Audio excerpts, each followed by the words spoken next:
like I say, I said this in a book in 1992, 93, Robert's Rebellion. And there will be no other rival to it, no other possibility. So every single transaction that you make will be registered and known in real time by the system. And again, totalitarian tiptoe. You start with cash, then you move to credit cards. Oh, it's more easier to do, and it's simpler to do, and it's more convenient. And okay, you have credit cards, all right, but cash has got to remain. But you don't want cash to remain, you want cash to disappear. So it starts to disappear. They start to take out branches of banks all over the world. This is happening. So you can't go to the bank and deal in cash.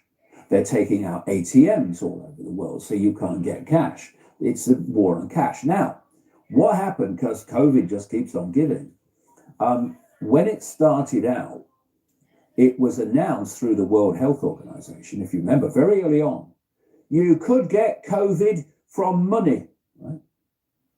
So suddenly, in next to no time, I'm asking for a cup of coffee on a little kiosk on the station, and they're telling me I can only pay by card because you can get COVID from money.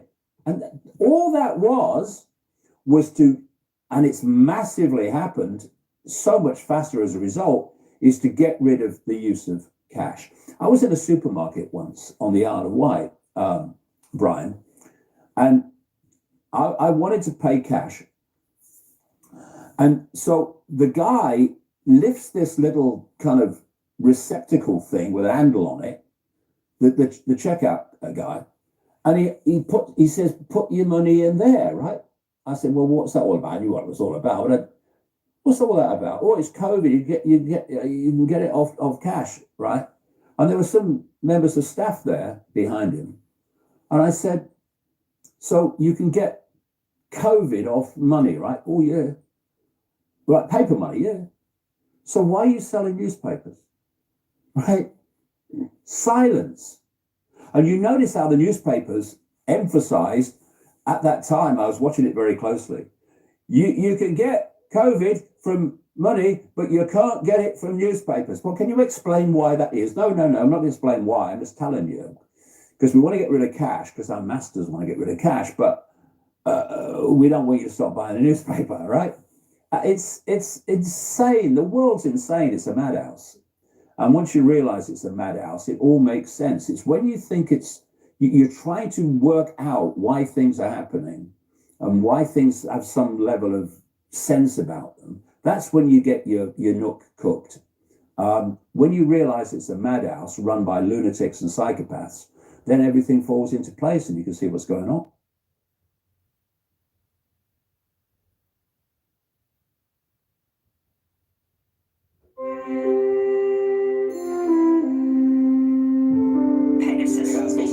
Pegasus, which has been used to monitor and track journalists, human rights activists, and dissidents across the globe. In collaboration with Forbidden Films, a two-part investigation.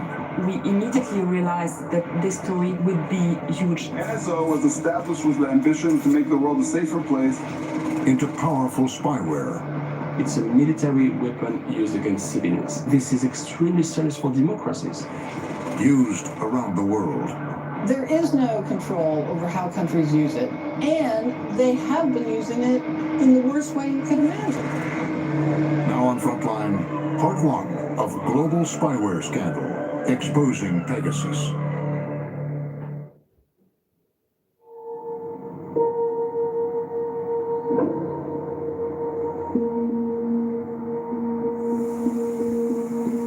Our phones are not just our phones.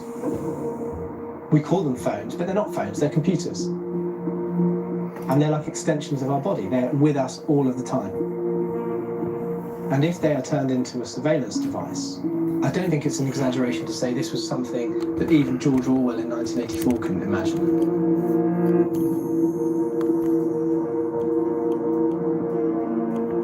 It's beyond science fiction.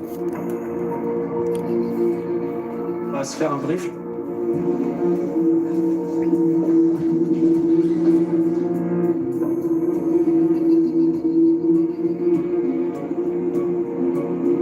La base de données est vraiment explosive.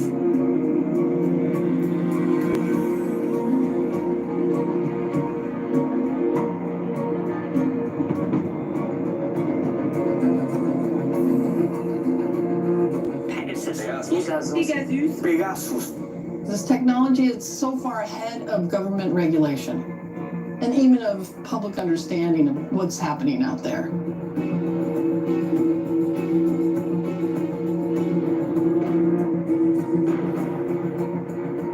All of us suspected that if NSO Group was giving authoritarian and repressive regimes such a powerful instrument of surveillance, that it was pretty likely that this technology would be abused. But none of us had been able to prove it on a systemic scale.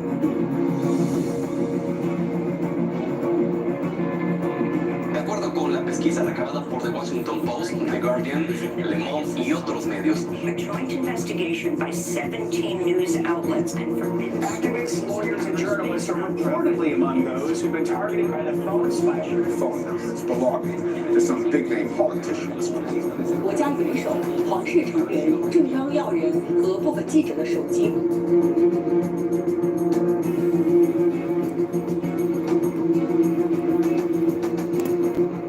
The device that you have in your pocket could be a spy that is spying on your life.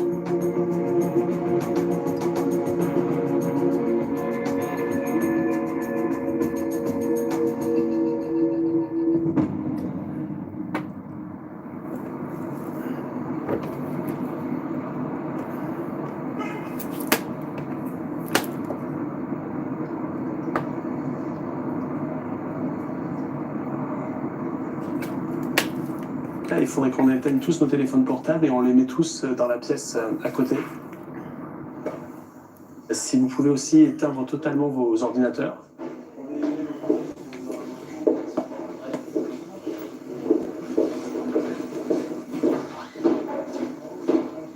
Parfois, ce sera un peu contraignant dans les mois à venir, mais c'est un sujet extrêmement sensible.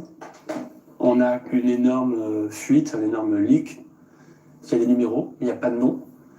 Et donc, il y a un gros travail d'identification à travers ces numéros, en fait, quelles sont les personnes ciblées. La base de données est vraiment explosive parce qu'il n'y a que des scandales en puissance. N'en parlez pas à votre premier cercle proche. Vraiment, il ne faut absolument pas en parler. Parce qu'on parle d'un sujet où il est question de surveillance et donc on est vraiment directement pas dans la gueule du loup, mais on est dans le collimateur et à un moment donné, on sera vraiment surveillé de près, c'est certain.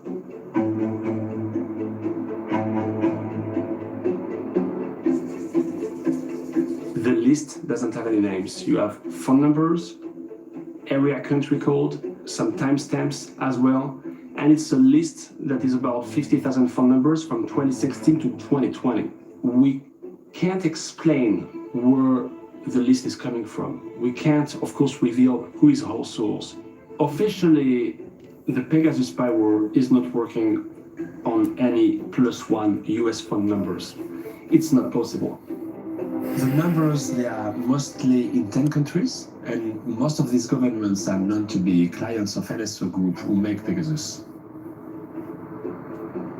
Pegasus designed to infect phones like iPhones or Androids, and once in the phone, it can extract and access everything from the device. The phone books, geolocation, the messages, the photos, even the encrypted messages sent by Signal or WhatsApp. It can even access the mic or the camera of your phone remotely. It's like a person over your shoulder, a person who will see what you are seeing, a person who will watch what you are watching. Your emails, your encrypted communication, everything. So once you are infected, you're trapped.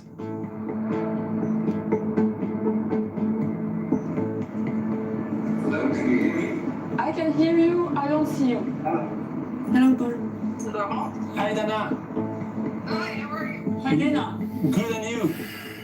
We decided to reach out to some partners, the Washington Post, the Guardian, and many other ones, We wanted to tell you about some information we have and about a new project we are starting.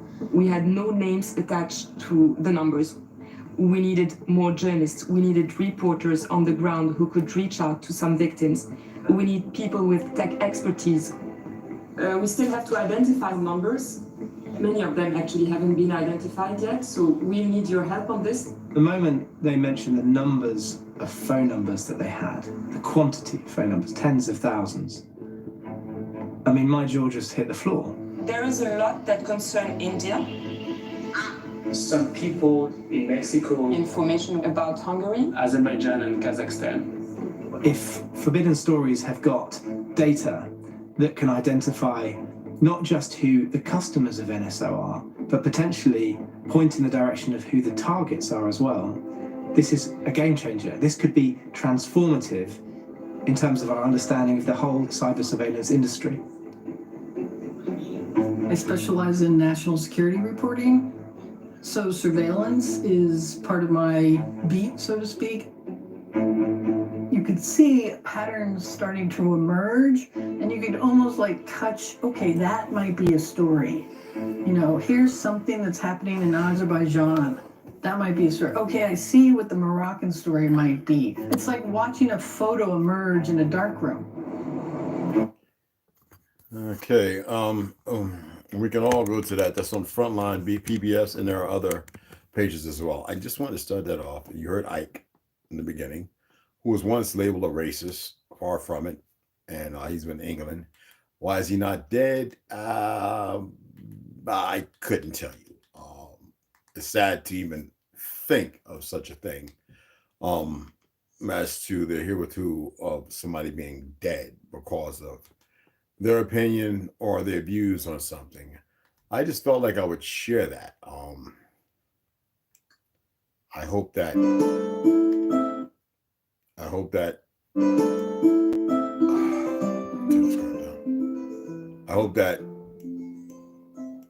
I'm not causing some fear or anything like that. I just want people to understand, have an understanding of what is really going on. Because you look at what's happening, and most people don't question nothing. We think about Henry Kissinger, that last year, a year before, finally left the government. Why? Timing. He had to be there in order to see all this through, from Kennedy's assassination, the federal agents being displaced or removed, whether deaded, fictionally, suicided, or whatever. They had to be removed. All of this has been in this position. That is reason why I am reading Schlecher's The True Identity of 13th Tribe. That's the reason why I've been reading the things as to what NASA, which in Yiddish is Nasab, which means to deceive. Everything has always been in front of everybody's faces, but pay attention to those who dismiss. It's not just the ignorant, it's those who know there are people ignorant so they can parlay in that same category. Like all you people that go arguing in those little stupid Facebook groups. AI is learning how to react or interact with you.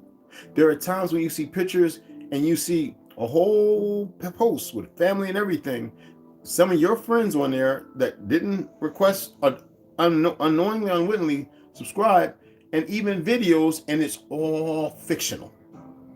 On Instagram, what I've been doing lately, I've been sharing these things with government officials, and the satires, all comical, to show you that mouth, eyes, and what is said can be manipulated even with their voices. What am I doing? I am giving you a chance to make a 100-degree turn, a change before it is far too late. It may be. I don't know. I know how it ends. For them, they should fear that. But when you're a sadist, you're sadistic, and you're doing things that nobody knows about, there is no fear. And I'm telling y'all to not have no fear. If you want to look at the movie Planet of the Apes, which was the final when they fought, and they were all dying of disease, but at the same time they went and fought no matter the matriculation of what was happening, y'all don't really get it. You don't. I left a message on somebody and they didn't even respond. I'm like sitting there going, wow. But everybody knows for the last 6 months, especially when that brother died, that there's been this man and woman hate shit. So whenever I see people who I know, who I have passion for, say it, and it's been more than one, it's been more than ToLU, it's been about several women who I know, I have to speak on it. Y'all make us powerful. Y'all are so powerful you don't even know it. You lay back in the cut of your fear and your non-resilience, and then then you sit there and want to blame the men, not knowing that it's because of you the men are in the position they're in. Everybody, and then the men want to act like they are powerful, and you are not powerful without the woman. You ought to protect them, and you're not doing that. I look at all those niggas in those liberal cities, and when a woman happens, you know that person that killed that 16-year-old sister, it doesn't matter how wrong she was. They should have tore that place apart and had her hanging on the scaffoldings. I'm not advocating violence. I am stating in reality what should have happened. Sadly, I say this. When anybody sits there talking about nigga running around in some houses down here, and the guy like to build things, he loved architecture. I go to buildings when they're building them and look around like, wow, this could be so different. Oh, I would put this there. Oh, right about now, you could take marble in. And they murdered him. And the media fed off of it because the media doesn't care about nothing. They are sick. Have you ever seen any of the behind the scenes when they're drinking wine, they're drunk, sitting there in their drawers and all that kind of stuff, reading prompts, high, forgot to take their anxiety and all the other psychotropic pills, some of them? And yet we want to sit there and look at dumb things. We don't want to pay attention to anything. You just don't get it. And then we have people who are literally highly trained and motivated who will sit there and consider themselves lapdogs for a better outcome. They really believe it. The enemy will get rid of them knowing the danger that they, after they do their job here, they will get rid of them. And there's nothing they'll be able to do about it when they can do something about it right now and be with us. I'm not here. Ain't nobody talking what I'm talking about. I'm going to go ahead and start reading. I'm going to get the intro and give you a little bit of that. All right. This is Behold the Pale Horse. I said it a number of times, and all of a sudden somebody just did a video. You can go and look at it. You can go, if it's easy, it's not hard to find. You'll see that they just did it. And that's why I find, and I love it. There's already a whole audio on this. You can order it for $4.90. Was it $14.95? $4.95? Anyway, I would prefer to read it to you. And this is Behold the Pale Horse by William Cooper. I already gave you his bio. I thought that would be the most appreciative way to appreciate his work, regardless of how outlandish or how far right it may sound. The ideas and conclusions expressed in this work are mine alone. It is possible that one or more conclusions may be wrong, and I love that. The purpose of this book is to convince you, in parentheses it states the reader, that something is terribly wrong, and this you are all aware of. It is my hope that this work will inspire you to begin an earnest search for the truth. Your conclusions may be different, but together, maybe we can build a better world. It's all right for difference. You see, when I go in on some of y'all, I'm not going in. I am saying you need to articulate or better come forward, or I'll hold you accountable if you're lacking. One basic truth can be used as a foundation for a mountain of lies. And if we dig down deep enough in the mountain of lies and bring out that truth to set it on top of the mountain of lies, the entire mountain of lies will crumble under the weight of that one truth. And there is nothing more devastating to a structure of lies than the revelation of the truth upon which the structure of lies was built. Because the shock waves of the revelation of the truth reverberate and continue to reverberate throughout the earth for generations to follow, awakening even those people who had no desire to be awakened to the truth. That is Delmar Duviers. I mentioned his name once before. Dedication. I dedicate this book to my children, Jenny, Tony, Jessica, and little Dorothy. I chose not to do the research on the whereabouts. I love you every moment of every day.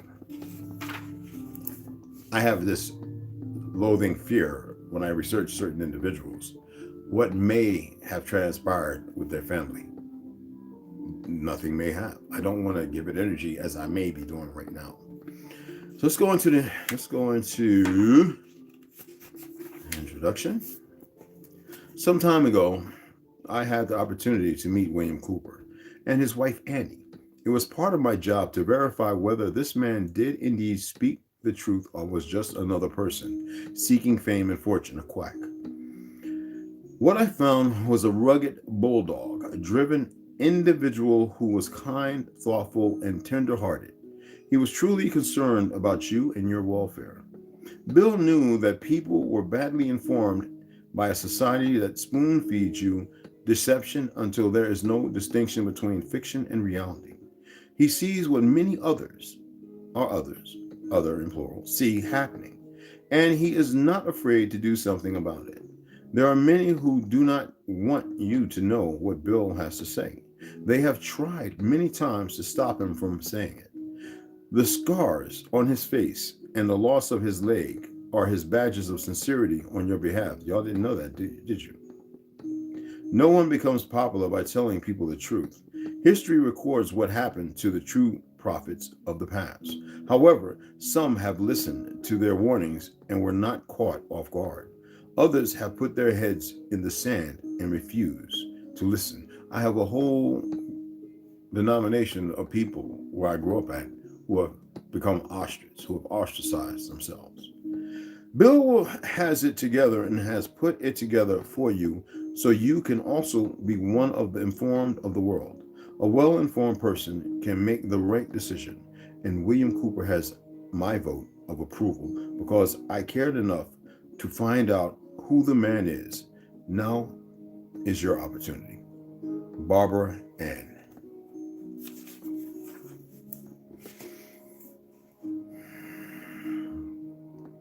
There have been many related sequential coincidences all throughout my life, incidents that by themselves would have led nowhere. Statistically, the odds against the same or a related sequence of events happening to one individual are astronomically high. It is this series of incidents that have convinced me that God has had a hand in my life. I do not believe in fate. I do not believe in accidents. I cannot and will not accept the theory that long sequences of unrelated accidents determine world events.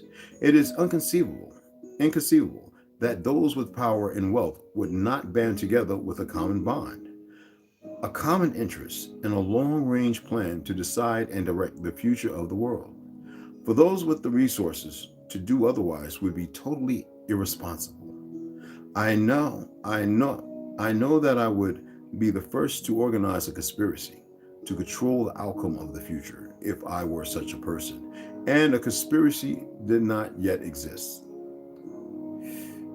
I would do it in an attempt to ensure the survival of the principles in which I believe, the survival of my family, my survival, and the survival of the human race, if for no other reason, be it. I believe, therefore, that a grand game of chess is being played on a level that we can barely imagine, and we are the pawns. Pawns are valuable only under certain circumstances, and are frequently sacrificed to gain an advantage. Anyone who has studied military strategy is familiar with the concept of sacrifice. Those who have seriously studied history have probably discovered the real reason we go to war on a regularly scheduled basis: to rewrite, to change, to manifest, to destroy, and to indoctrinate, and amongst a few other things. Before reading this book, I advise you to play at least 2 complete games of chess. You must learn the rules they play by. You must realize objectively that some pieces are more valuable than others, and that the king is the most valuable of all. So they say. You cannot learn reality if you get caught up in the fantasy that it's not fair. You must come to know that the ultimate outcome of the game is the only thing that counts. Remember the pawns? You sacrifice many pawns. to be able to move your rooks and so on. You must come to know that the ultimate outcome of the game is the only thing that counts. You were lied to when you were told that it does not matter whether you win or lose, but how you play the game. Definitely lied to. Winning in the world of the elite is everything. Indeed, it is the only thing. The power elite intend to win. My research has shown at this point that the future laid out for us may be just about impossible to change. I do not agree with the means by which the powerful few have chosen for us to reach the end. I do not agree that the end is where we should end at all. But unless we can wake the people from their sleep, nothing short of civil war will stop the planned outcome. I base that statement not on defeatism, but on the apathy of the majority of the American people. 25 years ago, I would have believed otherwise, but 25 years ago, I was also sound asleep. We have been taught lies. Reality is not at all what we perceive it to be. We cannot survive any longer by hanging on to the falsehoods of the past. Reality must be discerned at all costs. If we are to be a part of the future, truth must prevail in all instances, no matter who it hurts or helps. If we are to continue to live upon this earth, that is. At this point, though, what we want may no longer matter. It is what we must do to ensure our survival that counts. The old way is in the certain process of destruction, and a new world order is beating down the door. To cling to the past is guaranteed suicide. To remain apathetic is assured enslavement. To learn the truth and then act on it is the only means of survival at this point. To shrug off the information contained in this book and to disregard its warning will result in the complete destruction of the Republic of the United States of America, and you will never get a second warning or a second chance. Like it or not, that is it. Stark reality. You can no longer turn your head, ignore it, pretend it's not true, say it can't happen to me, nor run or hide. The wolf is at the door. Oh, and two more ways than one. I fear for the little ones, the innocents, who are already paying for our mistakes. There exists a great army of occupationally orphaned children. They are attending government-controlled daycare centers and latchkey kids who are running wild in the streets, and the lopsided, emotionally wounded children of single welfare mothers, born only for the sake of more money in the monthly check. Open your eyes and look at them, for they are the future. In them, I see the sure and certain destruction of this once proud nation. In their vacant eyes, I see the death of freedom. They carry with them a great emptiness, and someone will surely pay a great price for their suffering. If we do not act in concert with each other and ensure that the future becomes what we need it to be, then we will surely deserve whatever fate awaits us. If we do not act in concert with each other and ensure that the future becomes what we need it to be, then we will surely deserve whatever fate awaits us. I believe with all my heart that God put me in places and in positions throughout my life so that I would be able to deliver this warning to his people. I pray that I have been worthy and that I have done my job. This is my creed, William Cooper. I believe first in God, the same God in which my ancestors believed. I believe in Jesus Christ, and that he is my Savior. Second, I believe in the Constitution of the Republic of America, without interpretation, as it was written and meant to work. I have given my sacred oath to protect and defend the Constitution of the United States of America against all enemies, foreign and domestic. I intend to fulfill that oath. Third, I believe in the family unit, and in particular, my family unit. I have sworn that I will give my life, if it is required, in defense of God, the Constitution, or my family. Fourth, I believe that any man without principles, that he is ready and willing to die for at any given moment, is already dead. and is of no use or consequence whatsoever. You never plan with the 5 P's for death. You plan and prepare for victory, no matter the state, the whereabouts, or the prowess of your mentality, or how you feel. You set aside your feelings, therefore you put away your emotions. You clamber onto a prep. I hate the word prep, I really do. But you garner yourself into a corner of readiness. William Cooper, August 3rd, 1990, Camp Verde, Arizona.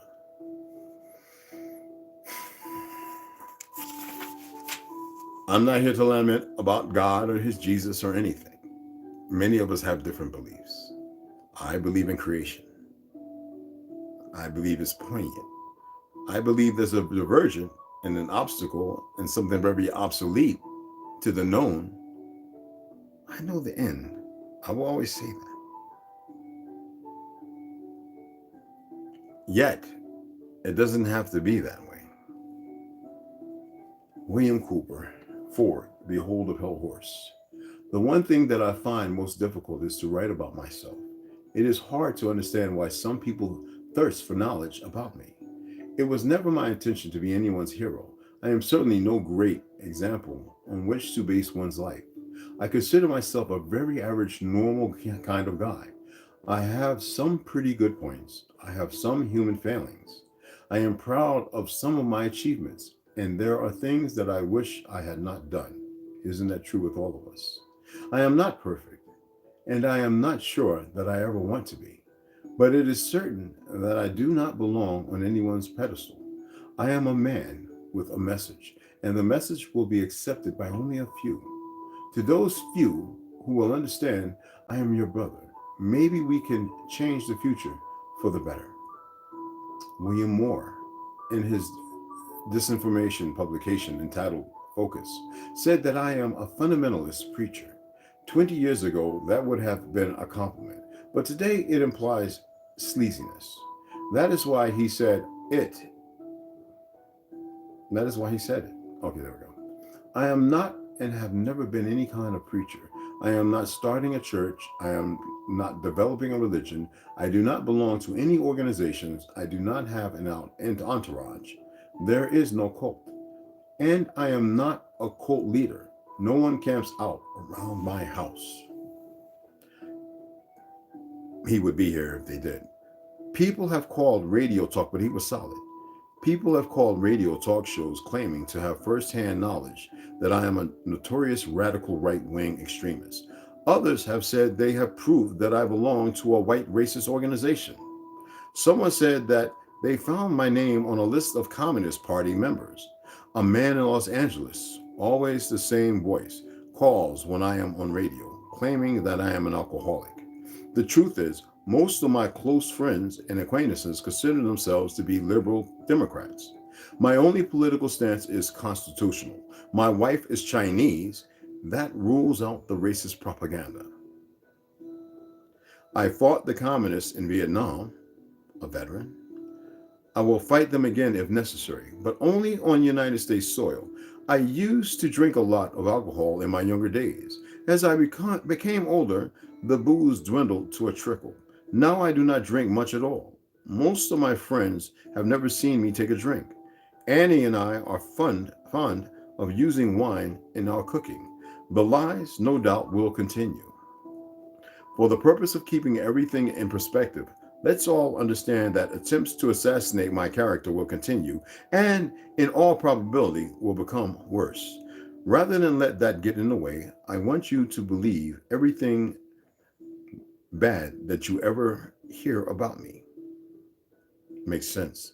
See, if that changes anything that I have been trying to tell you, see if it negates any of the proof, I believe that is the easiest way to handle those attacks. You who are sincerely interested in knowing will seek out me, or those who are intimately close to me. And those who do are the only ones who will ever really know who and what I am. Whew. Damn, I was missing punctuations. My ancestors came from England, Scotland, and Ireland. I had relatives who fought on both sides in the Civil War, and some who fought in the Indian Wars. One of my ancestors was a horse thief in Texas. I don't know for sure, but I think he got hanged for it. When I was a little boy, I heard whispers that there was some Cherokee blood in the family. Well, if you slept with niggers, yeah, most of y'all did. Every time I asked, excuse my language, every time I asked about it, I was told to shut up. The black side. I never could figure out why everyone was afraid to talk about the Indian blood. I thought and still think that it is something of which we to be proud. I have since discovered that the old folks in my family, like the old folks in almost every family, thought there was some stigma attached to being part Indian. In the old days on the American frontier, people lived by hard rules. If you weren't accepted by your neighbors, you were more likely to end up dead. My paternal grandmother's family, named Vance, traveled to Texas in a covered wagon and were some of the first settlers in the area of Odessa. My great-grandfather, Vance, was a real cowboy who eventually became one of the first oil field workers. And my great-grandmother, Vance, told me that one of their first homes was a dugout on the prairie. My great-aunt sister owned a photo of her father, my great-grandfather Vance, standing in front of a saloon beside his friend. Both men had 6 guns stuck in their belts. When she was about 84 or so, she told me that my great-grandfather Vance had gone off to do some work for a rancher. It was during a particularly nasty Indian uprising. My great-grandmother was a newly married young woman at the time. She rose early one morning and saw smoke rising from the direction of one of her neighbors. Soon, a war party of 5 young braves rode up to her dugout. She told me that she was scared to death, but knew if she showed it, they would kill her, for sure. The Indians were hungry. Great-grandma Vance made them get down off their ponies, dragged them inside, and fed them. They didn't harm her. After filling their stomachs, they rode off in the direction where she saw smoke rising. Later that afternoon, she said that she learned later that she was the only one in the area that had not been burned out or killed. She was a very brave woman. Great-grandma Vance died in a car accident just a short time after telling me that story. I thought it was a very strange way for her to die. She went from covered wagons to Fords and Boeing 707s. Grandma Vance saw just about everything that ever was important in this world happen in her lifetime. My paternal grandfather's family also rode across the country in a covered wagon. They strayed a little north, however, and ended up in the Indian Territory now known as Oklahoma. They were on the front line during the Oklahoma land rush and succeeded in staking out 320 acres of Big Bear Creek near what would eventually become Enid. Enid, sound familiar? A little town sprang up not too far away called Garber. They raised a lot of kids. Look into that. I remember my great-grandmother cooking the biggest breakfast I had ever seen. We slept in real feather beds that swallowed us up. I remember those. We ran to the outhouse in the middle of the night because we were embarrassed to use the chamber pot that great-grandma kept handy under every bed. In the morning, everyone would crowd around the wood stove in the kitchen or the coal stove in the parlor trying to get warm. My dad had given me a .22 rifle for Christmas, and great-grandma's farm was the first place that I ever went hunting. I got up before the sun one morning, tiptoed downstairs, and headed out for the creek. About 2 hours later, I saw my chance and shot a quail, sitting up in a tree. I strutted proudly to the farmhouse. I remember my first time holding that quail up for all to see. Luckily, the farm hand saw me first. He burst out laughing and asked me what I thought I was doing with that sparrow. I ran off and buried the bird and never said a word to anyone. I learned later that quails don't sit in trees. For those who may think this to be a terrifying thing, I must tell you that every boy in those days was given a rifle and taught to hunt. During hunting season, many a family managed to put aside some extra money because the boys brought home meat from the hunt. That money saved was sorely needed. It was considered a duty for a citizen to own a gun in order to carry out the intent of the Second Amendment to the Constitution. As long as the citizens owned guns, the government could never become oppressive. My mother's family came from Scotland and settled in North Carolina.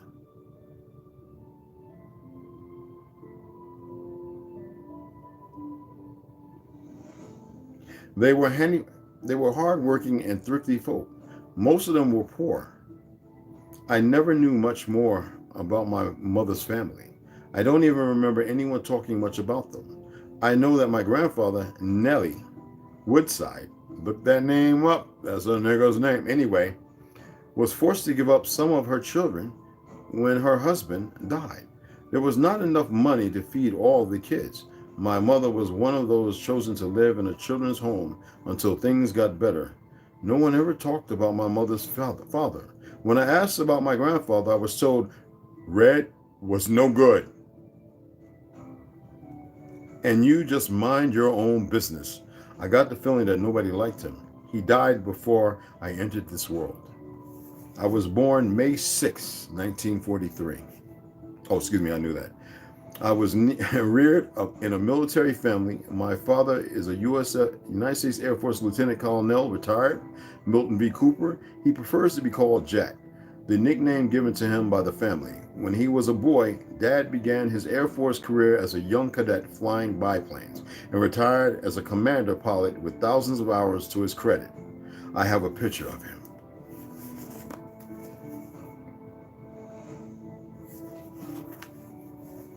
If that ain't a pale-looking nigger, Scott and Indian, I can tell because I know the breed. Much, much lighter. Anyway, why would they be quiet about his beings and who he is? Standing in front of an old biplane in his leather jacket and his cap with the ear flaps just like Snoopy wears, I can remember the pilots gathered around the kitchen table talking about the planes and telling stories. Sometimes they discussed strange things called Foo Fighters or UFOs. When we were lucky, they got out the projector and showed Kodachrome slides. That was a special treat. By the time I was 8 years old, I think I had already seen and been inside every plane the Air Force, in parentheses estates, which used to be the Army Air Force, and had ever owned. I had flown in several. I had seen many of them crash and had friends who had lost their fathers. I remember one night in the Azores at who knows how to pronounce that? Lachaise Field. I never even heard of it. Must be long gone. We were at the base theater watching a movie when the projector ground to a stop. The lights came on and a plea was made for blood donors. We knew there had been a disaster. Everyone went outside and looked down the hill at the flight line. It was literally consumed in flames. We could see men on fire running through the night. A B-29 had crashed. I forget if it had been taking off or landing, but I will never forget the scene that was spread before me on that night. No one went back to the movie, even though we had only seen half. I was 9 years old, but felt much older. I had seen many crashes, and I would see many more in the years to come, but I never saw anything that could ever compare to the wreckage, the fire, the devastation, or the loss of life caused by the crash of that B-29.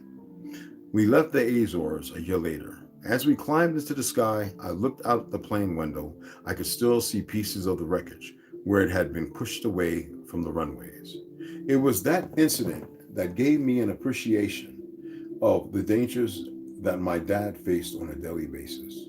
I knew then how lucky we were to see him walk in the door. Aviation wasn't safe in those days, especially for military pilots. We all knew families who had lost someone in a crash. I didn't always love my father. He was a strict disciplinarian. My dad did not believe in spare the rod, and his belt was put to use frequently. In our family, it was.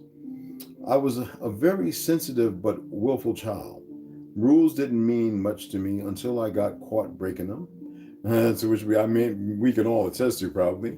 Many times I was the focus of his anger. Like most kids, I didn't understand. I thought he was a tyrant. Excuse me. Now I appreciate his upbringing. I know beyond the shadow of a doubt that without his strict discipline, we most probably would have turned out bad. Now I love my dad. He is my friend. He is an independent, gregarious, feisty, tough, confident, adventurous, sometimes overbearing, handsome, big bear of a man. My mother told me that she fell in love with him because he looks like John Wayne, and he does. I have watched him progress from one who disdained any public show of affection to a man who is just as likely to hug you as shake your hand. On the other side, he has at times made me so angry that I could have punched him in the mouth, but I never have. It's damn hard for anyone not to like him. He is always up to some mischief, and I can guarantee you that no one is ever bored around my father. My mother is a real Southern lady, though. They used to call her kind, a Southern belle. She is one of the last of a dying breed. Dovie Nell Woodside Cooper is the type of woman men like to dream about when they're lonely. She is the kindest, gentlest woman I have ever known. I do not make that statement just because she is my mother. It's true. She was beautiful as a young woman, and she is beautiful now. My mother is one of those people who, once she likes you, can't be driven away. She is loyal to a fault. I have seen her doing the good and doing the bad times. She never flinched, no matter what. It always surprised me that she could be so tough and yet so kind, gentle and loving all at the same time. Woe to anyone who ever harms my dad or one of her children in her presence. She is the best cook who ever stepped foot in any kitchen that was ever built. I love my mother probably more than anyone else in this world. I want to say Akuma Machada, but anyway, I have a brother, Ronnie, and a sister, Connie. They are fraternal twins, 2 years younger than me. We were closer than most siblings when we were children because we spent so much of our lives in foreign countries, where oftentimes we found ourselves unable to communicate except with each other. We had school friends, but school was often many miles from where we lived. Talk about it. We had school friends, but school was often many miles from where we lived. Whee! I used to walk to Mount Hebron oh, God, dog. We had few toys. Most of them were things that our mother gave us, such as spools, cigar boxes, string, or anything else that we could find to keep us occupied. Y'all became regular MacGyvers. Every Christmas was a delight because we always got some real toys. Ronnie and I had a propensity to see how things work. However, so they never lasted long. Everything we wore, including shoes, was ordered from the Sears catalog. Talk about it.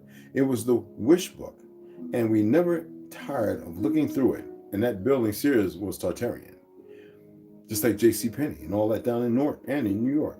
We alternatively loved each other, hated each other, fought each other, and defended each other, as I guess all kids do. Ronnie, his wife Susie, and their daughter Jennifer live in Garber, Oklahoma, where Ron sells John Deere farm equipment. Ron and Susie built their house with their own hands. As far as I know, they intended to live in that house until they died. Ronnie served as an officer in the Army. In Vietnam, he earned a Silver Star, and we haven't seen each other since 1976, when he came to visit me in the hospital after I lost my leg. Nevertheless, I love him and I miss him a lot. Neither one of us can afford to travel much unless it's business. But one of these days, soon, I am going to surprise him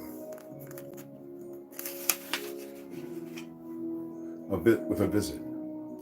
Connie has shown me pictures, and Ron looks just like my great-grandfather.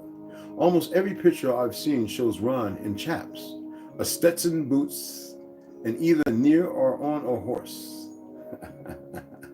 I guess that is about how it should be, as Ronnie always wanted to be a cowboy when he was a child. Connie has really turned out to be a fine woman. When she was little, I sometimes liked her and sometimes didn't. Little boys don't usually have much use for little girls, since we only had each other to play with. However, Ronnie and I loved her a lot, but little boys just can't ever admit anything like that. I remember Connie always followed me everywhere I went. I couldn't get rid of her no matter how hard I tried. Her devotion and loyalty made me love her all the more. Of course, I pretended that she was a pain in the ass, mind you. As we grew older and began to realize that there was a really big difference between boys and girls, Connie began to take on an air of mystery. From that time until I was about 18, she baffled me completely. I remember she was around 13 or so. She would throw temper tantrums when she got angry. She would stomp her feet, scream, run to her room, and then slam the door. Ronnie and I thought it was a great show, but couldn't for the love nor money understand why she did it. When we asked Mom, she would just shake her head and say, hormones at time. 13. And here's a picture of the three of them, William Cooper, brother Ronnie, and sister Connie. I am just humanizing and telling you, giving you a broad, this is what's supposed to be done when you read. The character of William Cooper himself. I'm letting you get inside his head and see him as who he was in his writing. Can nobody do it better than you, I, or him, right? About ourselves. Connie grew up to be a beautiful woman and eventually married her high school sweetheart, Gus Deaton. They had two beautiful children, Janice and Chrissy. Janice is very much like Connie, loving and loyal. Chrissy is different. She's a redhead who loves to party. I guess Chrissy represents a freedom of spirit more than anything else. Connie's marriage deteriorated and no one could figure out what was happening until Gus was diagnosed as having brain tumors. It was tragic. Everyone really loved Gus. As his disease progressed and he began to do crazy things, people just drifted away. I have always nurtured a very special love for Chrissy. She never deserted her father. When no one else could stand to be around him, Chrissy chose to go and live with him, so he won't be lonely. She said, even now, I get all choked up when I think of that little red-headed girl going to live with her sick father, so he won't be lonely. We were built different. They were built different. His behavior was such that no one else could stand to be around him. At least, that is what I'm told. It wasn't Gus's fault that he became ill, and I always felt it just wasn't fair to Connie. The children are Gus. It wasn't fair to none of them. I've since learned that life is seldom fair. Connie eventually remarried and moved to Austin, Texas, where she has established herself as a valuable employee of a large bank. Her husband is an executive for McGraw-Hill, and his name, coincidentally, is Ron. We all really like Ron McClure, especially Dad, who has formed a close friendship with him. And my sister has really blossomed into a wonderful woman. She has become one of my dearest and closest friends. She has grown to be so much a part of me that even now, I sometimes get a feeling to look behind me to see if that little girl is still there. I feel a great loss when I see that it's only Sugar Bear, my faithful dog. But then, I love him too, so I can't complain. I graduated in 1961 from Yamamoto High School in Japan. That fall, I enlisted in the Air Force. I really wanted to go into the Navy, but I had always had a tendency towards car sickness and seasickness. I attended basic at Lackland Air Force Base, Texas, and technical school for aircraft and missile hydraulics at Amarillo Air Force Base. My boy. On completion, I was ordered to the 495th Bomb Wing of the Strategic Air Command at Shepherd Air Force Base, just outside Wichita Falls. The name was later changed to the 42nd 45th Bomb Wing.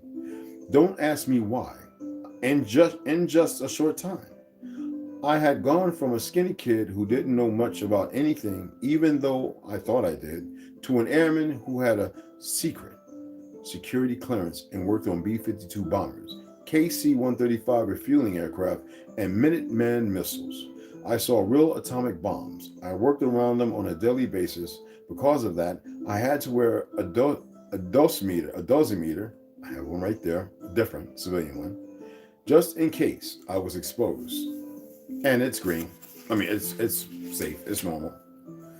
Radiation. In those days, we were the elite. Well, it's kind of amber. Anyway, it's still safe. Elite of the Air Force, and we knew it. I received a letter of commendation for my work. I got a Navy commendation. In due time, worked on nukes. I was awarded the National, I had to throw that in there, National Defense Medal, got that, and the Air Force Good Conduct, 3, Navy, Medal. Actually, in parentheses, it states, I think everyone was awarded the National Defense Medal so that no one would be embarrassed standing in formation with nothing on their chest. It's pretty correct. It was during this time, besides Battle of the Revenant and all that kind of stuff, it was during this time that I met a couple of sergeants who kind of adopted me. We went out to the clubs together and usually ended up chasing women and drinking a lot of beer. They told me several stories about being attached to a special unit that recovered crashed flying saucers. Sergeant Meese told me that he had been on one operation that transported a saucer so large that a special team went before them, lowering all telephone poles and fence poles. Another team followed and replaced them. They moved it only at night. It was kept parked and covered somewhere off the road during the day. Since we will always have tanked when these stories came out, I never believed them. Sergeants were known to tell some tall tales to younger guys like me. On November 22nd, 1963, I was on duty as CQ, that's charge of quarters, people, for the Field Maintenance Squadron. Most of the men, I used to hate walking around on them damn jets and shit. Anyway, most of the men were out late at night with a flashlight and a stick. I was like, where's my 45? Anyway, we're out on the flight line working, and the barracks orderlies had been assigned their task. The first sergeant was gone somewhere, and I was alone. I turned on the orderly room TV to watch the live broadcast of the president's motorcade in Dallas.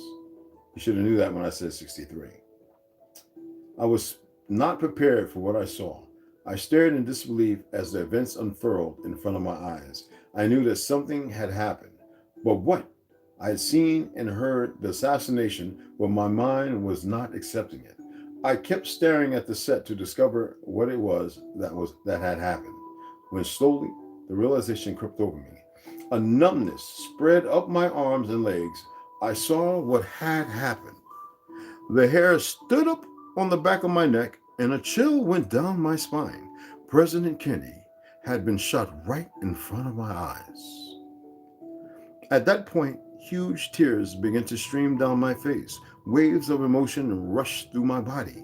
I felt that I had to do something, so I picked up the direct line to the command center. I choked back the tears when the command duty officer answered, and I told him that the president had just been shot in Dallas. There was a pause, and he asked me, "How do you know he has been shot?" I told him that I had watched it on television, and then hung up the phone. I was numb all over. A few minutes later, the command duty officer called back and ordered a red alert of DEFCON 2. You better believe that. Defense Condition 2 meant war was imminent. I've been in that situation twice. Fucking sucks. Once.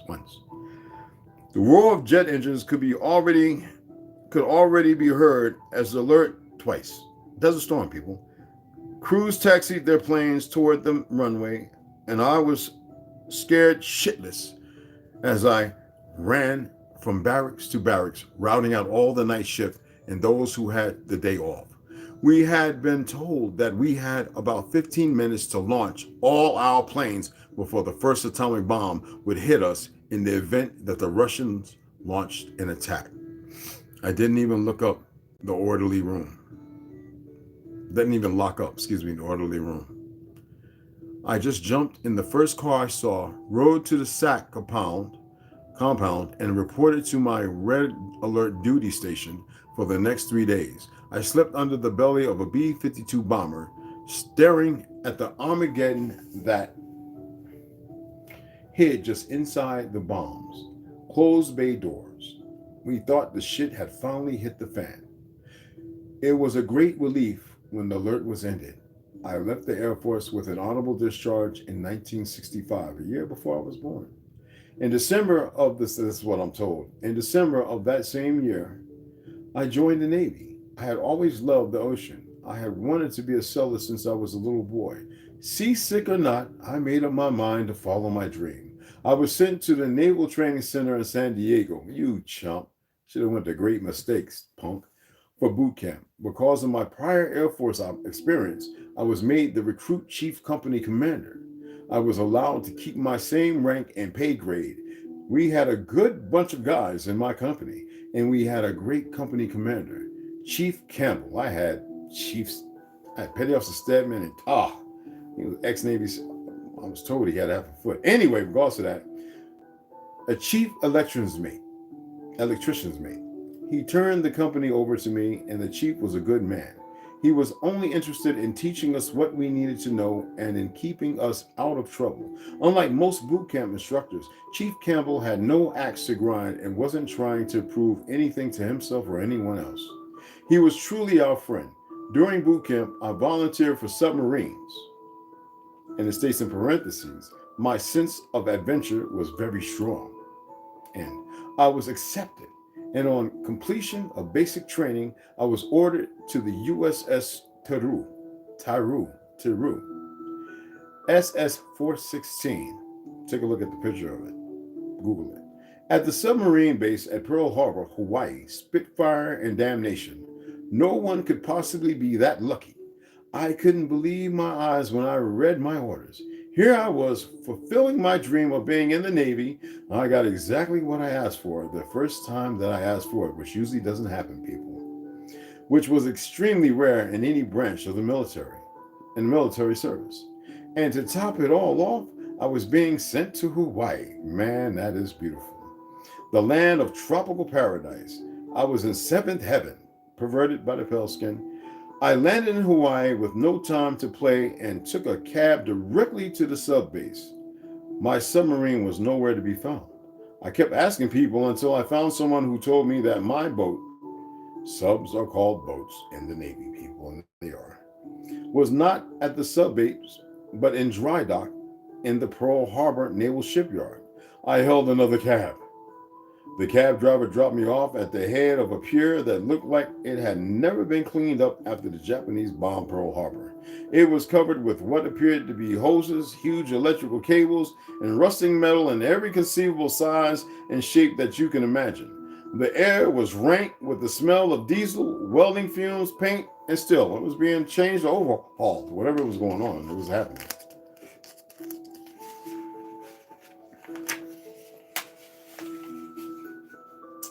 If there is a hell on earth, I thought this has to be it.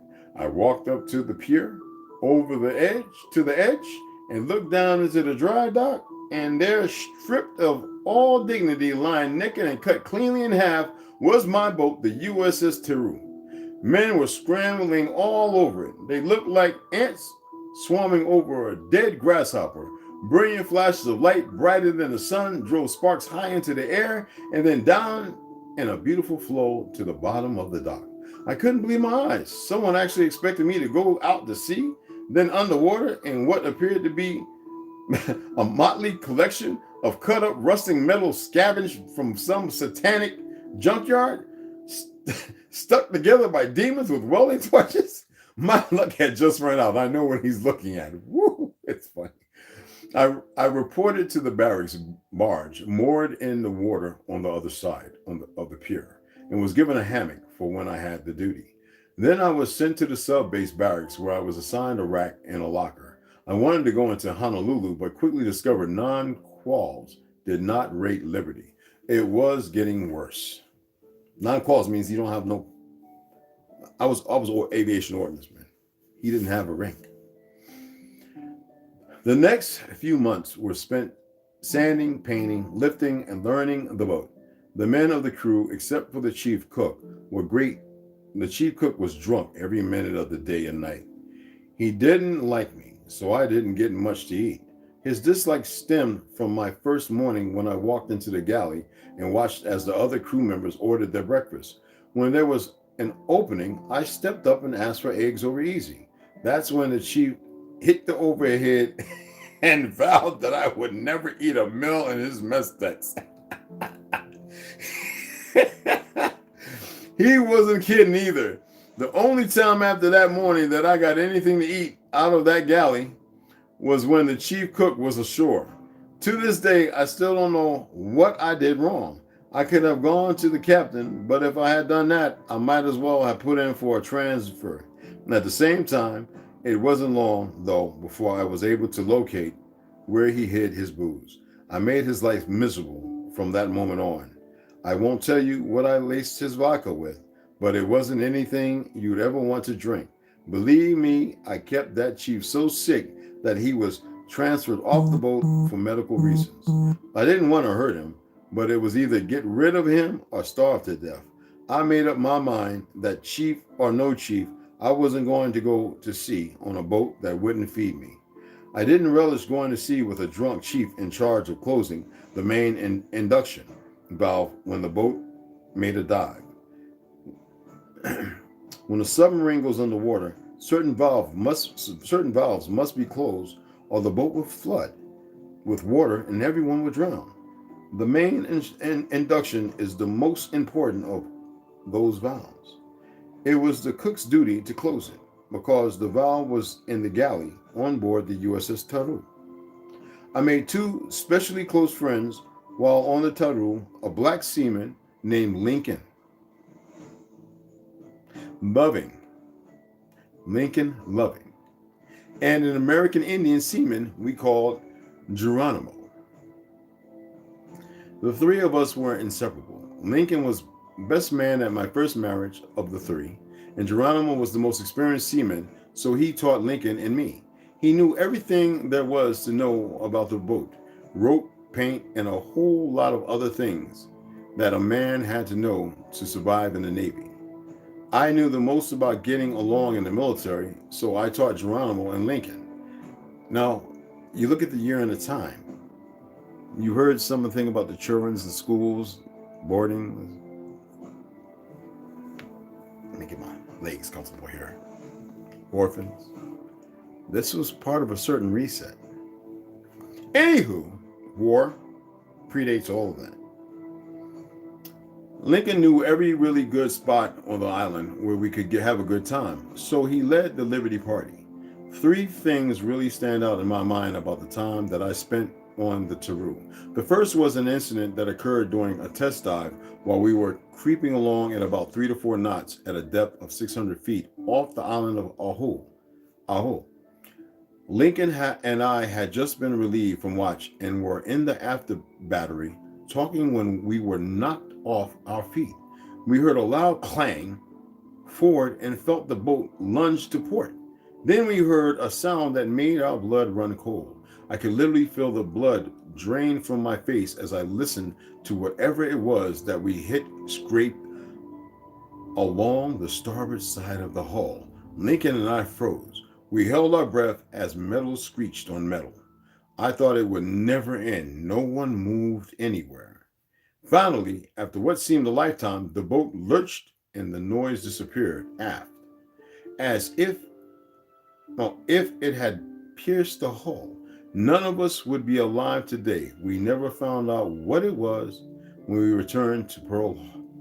Divers went down to have a look. When they surfaced, they reported that the starboard bow plane was damaged and the hull was gouged all along the starboard side from bow to stern. We went in for repairs. In a couple of days, we were good as new, but I certainly had an entirely different perspective on life. The second thing that stands out happened to another boat that had been out participating in torpedo attack exercises with another submarine. I remember seeing the boat entering the harbor with a large tarp over the conning tower. I could see something holding the tarp up on each side of the tower, but I couldn't see what it was. Later, Geronimo, Lincoln, and I walked over there where the boat was berthed and looked under the tarp. The other boat in the exercise had scored a direct hit. What we saw was a torpedo sticking completely through the sail. We started laughing. Then we looked at each other and decided that it wasn't so funny after all. This submarine business was not quite as attractive as I thought. Number 3 happened during a transit between the Portland, Seattle area and Pearl Harbor.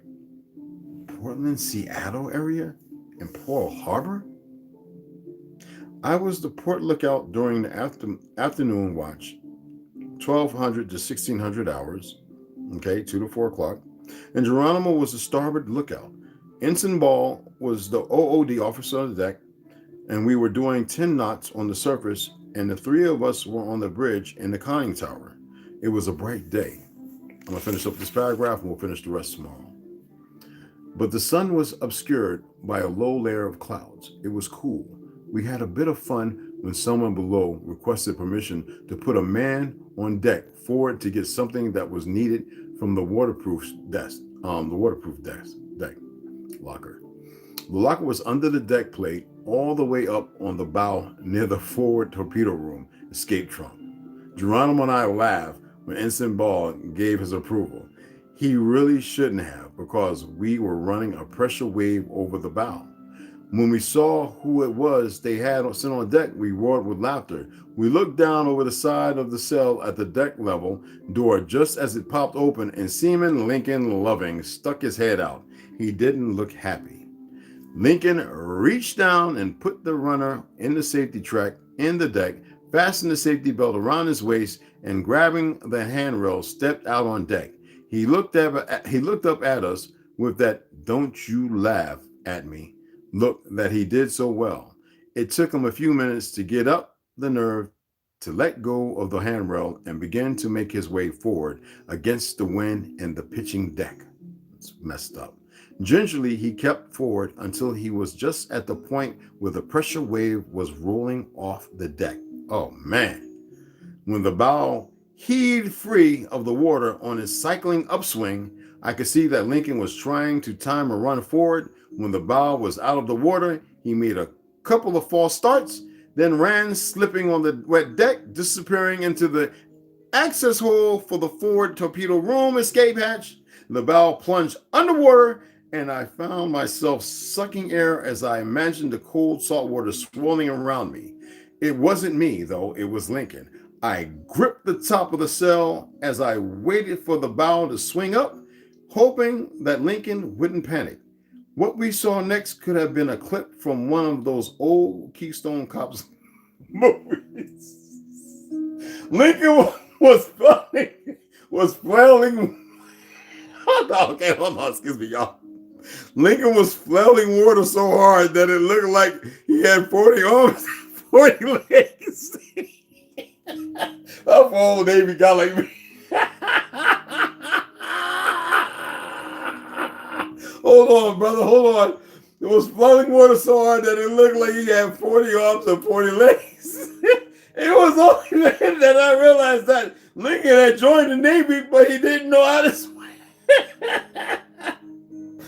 When he finally gathered a foothold, the half-drowned seaman exploded up out of the hole like a Polaris missile and ran back to the conning tower just as fast as his wet leather soles would carry. What a fucked up trip. Ensign Ball, Geronimo, and I laughed for a good 10 minutes. In fact, every time we saw Lincoln for the next 2 days, we would burst out laughing. Lincoln didn't think it was funny and didn't miss a chance to slug us every time we laughed. All right. Don't worry. I want y'all to get to know William Cooper, and that's what we're doing. We're going to do that before we get into the meat of it all, which starts on page 35. So we've got a little more ways to go, but he's giving you a bioptic or his biography. And I think it's freaking fabulous and excellent. Oh, okay. Oh my goodness. When you're not an FNG, amongst a whole lot of new other FNGs.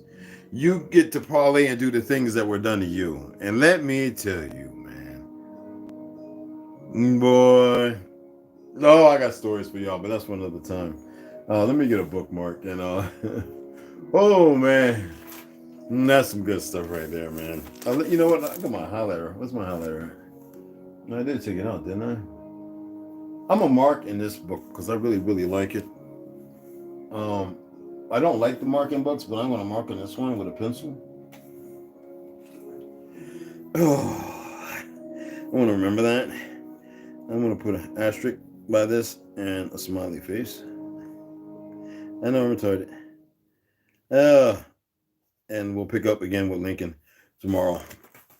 We'll finish getting to know Mr. William Cooper, and then we'll get into the meat of the book. I really hope that y'all enjoyed getting to know Mr. William Cooper, and I hope that I did a decent job. I hope I wasn't overly dramatical, and I hope that I was decently grounded in conveying this book. And I want to do that with all books. And that was a good laugh. Well needed. Good for the heart. Good for everything. And I'm gonna give you all a shout out. I appreciate you guys coming in. You already know where I stand. Oh man, our people were actually the most exceptional. If you would go back, and I'm gonna see if I can find this book. For any donations that come in, it will go to this book, especially. I think it's 2. Based on the Mississippi, the Carolinas, the Georgias, the Floridas, and Louisiana, that the written history about us, we were great, great swimmers. Long swimmers. We literally go under the water, and they thought that we could hold our breaths forever. And I'm going to find these books. And any donation will be appreciated. Tomorrow, hopefully, I'll have some more books sitting there at the because it's about that time, right? Remember when I read? I know one is next month, but 2 should be there hopefully tomorrow or Tuesday. I appreciate it, and I think those books will be good somewhere in the future as well. But man, y'all know how the conning tower, and you know there's a manhole, and you know where the tubes are. He had to run up and get in there, and it's all a game. And you have this thing that hooks into the slide forward, like a lifeline. Like when we ran around the horn, and the chains had that much ice and cold water coming over this big 3-football filled carrier, and all the aircraft, we literally had to go out with these foul weather suits that, you know, the little kid in the Red Rider, you know, and that old black and white movie, the little kid, and he got his Daisy and he had the Red Rider wagon and his Daisy gun, like we all used to get. Well, those of us from the 60s and 50s, right? And I was walking in this big old yellow or orange neon suit with this thing stuck to these paddles and these ropes all around, the thick ropes all through the paddles around, that we have to use the cobalt to connect to and crawl with a flashlight, hand and feet, with this strap on that we have to tighten the chains so the aircraft wouldn't be taken by the wind and everything. Going around the horn, the most southernest tip of South America. That's why whenever I hear about that little goofy Negro talking about, you go walk through Arizona to Africa, I would crack up, because we went around from Virginia all around to LA to San Diego, and I'm like, you walk to Africa if you want. Maybe underground.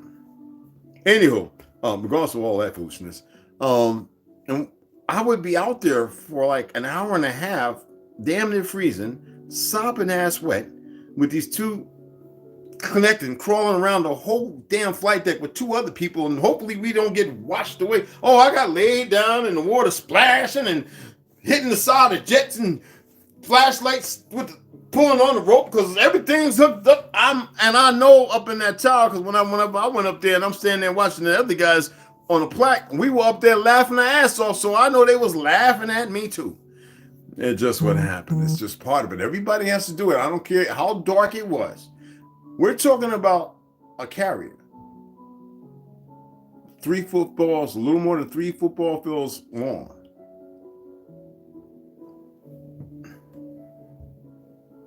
If it would have listed that much, it would have went into the drink. Going around the southern part of America, Triangle, all through there, we had to, at one calm part, we had to do the blue nose where we go out in our drawers backwards, our nose with blue zinc chromite, butt ass naked with drawers on, and sit on a bucket of ice on the flight deck after you ran around the whole flight deck about a mile. And just to get, I'm a blue nose, but it was a tradition. And I'm a golden shellback too. So I didn't cross the equator once, twice, three. I crossed it a bunch of times, and I love taking that wet shillelagh and whooping some pollywog's ass. Neptune, you know, the whole. Anywho, so I know to see a man flailing and trying to swim back up to get back some footing and to haul ass back up had to be the most hilarious sight, because I know I used to stand up and get like a sumo with the ropes, and so I couldn't get knocked over. There's no, you ain't stopping it. Before you just get hit over harder. So it's best to be down in the ground, crawl to the jet, hook up to the lines, and slide a little bit. It's cool. Tighten everything. You test the tension. You always want to test the tension. Make sure it's leaning this way, but you don't want to have it over tension, because it could pop that chain and be like a bullet. And you just had to know what you did. You know what I'm saying? And a lot of people don't know this stuff, man. Let me give some shout outs, and I see some smiley faces, but I appreciate you guys taking the time, and I hope I wasn't too foul with the language. Hey, Rhonda, what's going on? Mama Red, Rap, what's going on, baby girls? Grand elevations, brothers. Grand elevations, sisters. West Side, Yola, what's happening, family? What's going on? It was a good one. You shared with me, West Side, and you as well, Rep. Appreciate it so much. DJ, what's going on? La paix et bénédiction soient avec tout le monde. All right now. Max B was cracking. Yeah, I shared that, man. That was the jam, yo. I told him to subscribe because you're in there. I don't know why people's having a hard time following easy, simple directions. We support one another. David Icke is still part of the David and Conquer crew, but he spills tea. You know what? Let's leave interpretation up for everybody. And I hear what you're saying, though, baby. I hear what you're saying.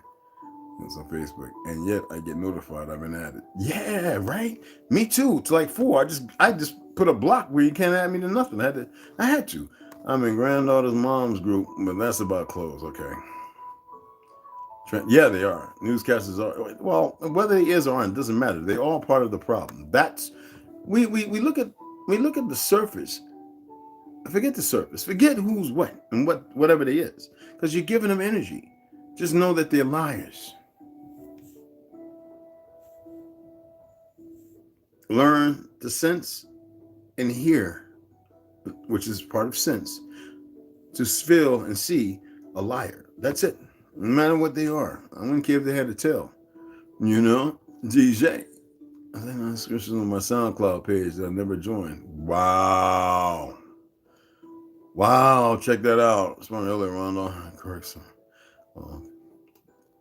Bill goes, right? Bill goes hard, man, but I love him. Most people don't give you a biopic like this. That's why it's important that I read it, and I need y'all to be comfortable. So I hope that I'm delivering it well enough. If not, I can work to change it a little more.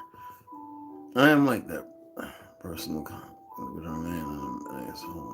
Oh, check you out, GJ. Little Cooper videos for you. Yes, me too. Oh, of course. Hey, Lloyd. Como se? Hey, there we go. Get you up, brother. It's the Game of Thrones. But the statement, what he was making was the fact that the sacrifices, and there are so many pawns. And in order to know the game, it's good to know chess, even dominoes. Who has the really strong hand? Because we always believe it's the elites, but we may have it. The problem is, in the game of chess and dominoes, you'll never see it. We've been divided. What game would that be? Well, who puts the first in Othello, and who knows what they're doing in Jumanji or Jenga, excuse me. Who knows what they're doing as far as where is the right place that's solid for you, but weak for the opponent. And that could be whether it could be for the elite, which they're not elite. We need to stop giving that energy, or the oppressed, you know? Carl, like, what's cracking, brother? What's happening, man? It was aired on YouTube in 2012. Oh, okay, it was. Well, I'm gonna have to look at that. I'm gonna have to look at it. I like to listen to stuff, even if I don't really watch a lot. I like to listen, you know? When it's welding and stuff, like I'm a local for, I'm a welder, blah, blah, blah, carpenter, boom, brick mason, and all that. I like to, those things I'll look at. But when it's like Manny P. Hall, I'll have them playing upstairs and downstairs and walk through the house when I can hear everything. You know what I mean? And I think it's pretty good because I remember a lot of things. You dig what I'm saying?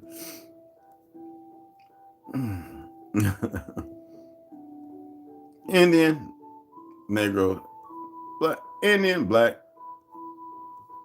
All the same. Indian niggas, they're all the same. But remember the little Italian guy? Forget that movie. Huge house with columns. Look, Tartarian, Hillsborough, North Carolina, a town full of secrets. To this day, you can feel the negativity, of course, but it will change or be destroyed. Here, with over 7 trillion in the 1300s, they invented the myth of rags to riches. Exactly. It's all a myth. You know, fiat is gender neutral. The problem is the genders don't know that fiat is pure fabrication and bullshit. They just been printing. There's no worth to it. And headed north to Jersey. Why do you think my great grandmother left my great grandmother left in 50? She left Old Town. She left our land. Shell's Plantation was our land. Yes, look it up. Shell's Plantation. That's my ancestral land on my mom's side, the real Cherokee side, and in Yoia. 1950. She went up first. 1958. Mama Tina was born in 1890 something. I forget. Yeah, I remember I knew my great uncles who fought in the Civil War when they were young. Well, around that. Something like that. Because in the 60s, they were on both. Uncle Tanny and C were 115, 114, some shit like that. I was told 104. And they always making some bullshit. And then I do the research, come find out they were very fucking old. But hey, what's going on, Great Wolf? Yes, yes. And I knew Uncle Teddy, but I also knew the other ones. Seeing they were all great uncles. Just found out earlier today that because of my sickle cell trait, I have about 14 more years to share with everyone here before I go to Bayou. Yeah, but you can change that, you know. And these women could definitely change it if they ever come together. They can manifest in us things that we never could understand. And I say that with all sincerity. I died before I'm forced to walk in the back door of my own house and my own land. I know that's right, brother. That's right. Red Floyd, no judgment below. No, that's good comedy. It's good communicating. And I love that. Love y'all for that.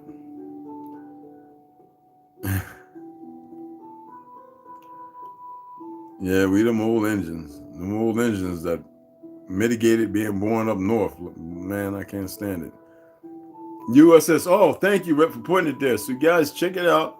Whenever I lock this out, you can always go back when it loads up and you can check that out as well. But Wikipedia, the USS TRU, she's got it right through. Yes. John F. Kennedy was assassinated to prevent. Well, we're gonna get into all that. We're getting to know Mr. Cooper, and I think it's very important. I was gonna skip over that because I started reading some of this material, and I was like, you know what? I need people to get to know this man. He never created 7 Achuma. What's going on, Sinelli? Nobody ever really got to know the man. He told his, and you know it on YouTube, right, Rep? He told his life story, but to read it is a whole different. To hear it from the man in person would be grand. To watch him on videos, even this outstanding. But when you read it, it's like I like to immerse myself. I can't say that everybody can do that. I like to actually visualize what he is saying. Almost as if the voice is coming through me. You know, it's just something I've kind of trained myself to. I had Joe Rogan. A lot of dudes joined the Navy, yeah, couldn't swim. Yeah, that's a fact. Yeah. Remember saying the British Navy couldn't swim. Wow, yeah, that's true though. Hey, Quiet Storm Sean, what's happening, brother? Appreciate you. I see some people have left. Yeah, I'm just giving shout outs. It was good, bro. Well, thank you for sharing. Oh, I appreciate it. The British Isles are like an island full of cats that are terrified of the water, like an island full of men. Yes, I know. Today, though, they all getting trained. They can all swim pretty dang good, man. Polywog, man. Yeah, that was, man. That first year, that world cruise, man, I was a polywog. Got my ass, I was a doorstop. I got my ass whooped from, damn, we had to start in the hangar bay. Some of us in the bomb days, the bomb decks for the ordnance guys, we had it worse than everybody else, like the HTs, the BTs, the boiler techs, and the whole techs. We had our ass whooping. We talking about big dudes. You got them boiler techs and whole techs and ordnance. We were some big motherfuckers. We had to have all the heavy machinery. We was big, man. We was some of the biggest, meanest son of bitches. They didn't like if we pulled into a port, and then there was gonna be a lot of fighting. They'd be like, y'all getting 1 or 2 days out there, and we're gonna have y'all with the Marines and they were partying and getting drunk and officers, and we were all fighting everybody out there in the city. Oh man, and the people would actually go in their homes knowing the captain of the boat would say, okay, we got the HTs, the BTs, and the ordnance man coming out, and we got some burly Marines. And the people wouldn't even come out to party. It was like we had the town and even the club. We're like, well, the women, because women wanted $1. And we like, and I'm like, I'm going bookshop, man. I ain't trying to be out there. My first cruise, though, we was beaten. Man, it was just terrible. Quiet Storm Storm, you know it, brother. Jenga, Othello, yes. Fiat is a transformation from a master alchemist from a male to female after he has achieved his magnum opus, the elixir of life. Yes, it is. And fiat in the monetary is meaningless. That's what I keep telling people. That's like women in the womb before the Waco, some of the father chains us through heteromorphosis. Yeah, I being pre-med for 6.5 years, I know otherwise. The eggs are predetermined. The male sperm, without the male, nothing's going to happen. The eggs will just bleed out another year. Millions of lives, just like millions of sperms. Millions of eggs, like millions of sperms. There are 2 catalysts. One serves one purpose, the other serves the other purpose.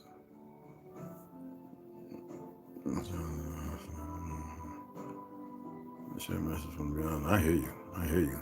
When everyone has sickle cell, he's 30. Yeah, I know, Rep. I know. Stars and sickles. Well, that's what we done. No one even knows what's in my blood. I hear you. I have friends. And nobody in my family, but we have friends, man. Like Rip Lloyd said, I know quite a few from high school. I even believe, what's the name? Rep. I don't want to say whether her influence. Marcel, I think she may have came out with the treat, if I remember right. Was it her or the big girl? Anyway, quite a few friends of mine from school, people I knew in the military, some veterans who I used to go to therapy with, PTSD and stuff. So I get it, brother. All right. So yeah, always gonna burn some sage. But I'm telling you that the women have a power that you nor anyone else know about. No one knows. All right. And if they come together, that power would be felt. The problem is none of them are together. The only ones we see together are the ones going on, what's that goopy podcast, Adam 22 Jumper and all them other dumb in the, what's that room with everybody, Clubhouse. Those women aren't together. Those are fools. They don't have good men around them, guiding them and nurturing them to go back to the post to which they're supposed to be standing on. And let me tell you something. I know what I'm talking about. And when they come together,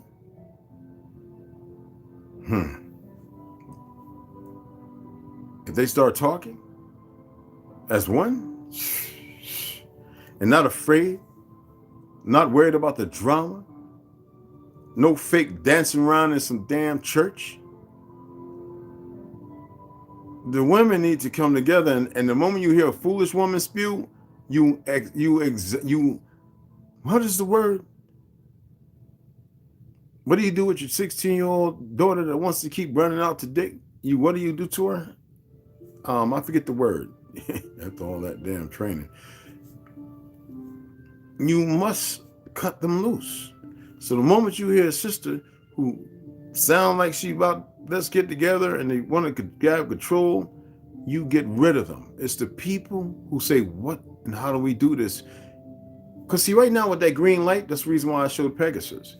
They're being nosy, created by the fake Jews, certain ones with no religion, the obscurities, liars, okay? But the women are the most powerful thing. Trust me, it's in you. All of you. All right, I'm signing off. I appreciate being able to read for you guys. Loved it. It doesn't matter the crayon color or whatever. Being one sound, one mind, and one body. Sound. It must happen. It's supposed to happen. All right? Anyway, to my beloved sisters and ladies, the women in the house, and to my soldiers, my brothers, my Afakas. It doesn't matter if you're not, if you're from England, Scotland, whatever. You know, I got some of that in my family, and it's always love, man, regardless. Not my love. My Spanish brothers, to my, if you want to be called Spanish, if you can't, if you want to say Spanish, don't mean you're not this. Doesn't mean you're authentic, you're not indigenous here, but if you call yourself Spanish, you're from Spain. Bottom line. I don't want to hear about bloodline and roots. Everybody is intertwined. It's just everybody. The problem is we're not stitched together as we should be. Remember, open the diaphragm. Find a place to be conservative in yourself. Okay? And take that walk alone. All right? That walk alone. The sun and then the moon. All right? And that's it. Wanishi. Wada Wanishi. Sidinelli. Y'all have a grand evening.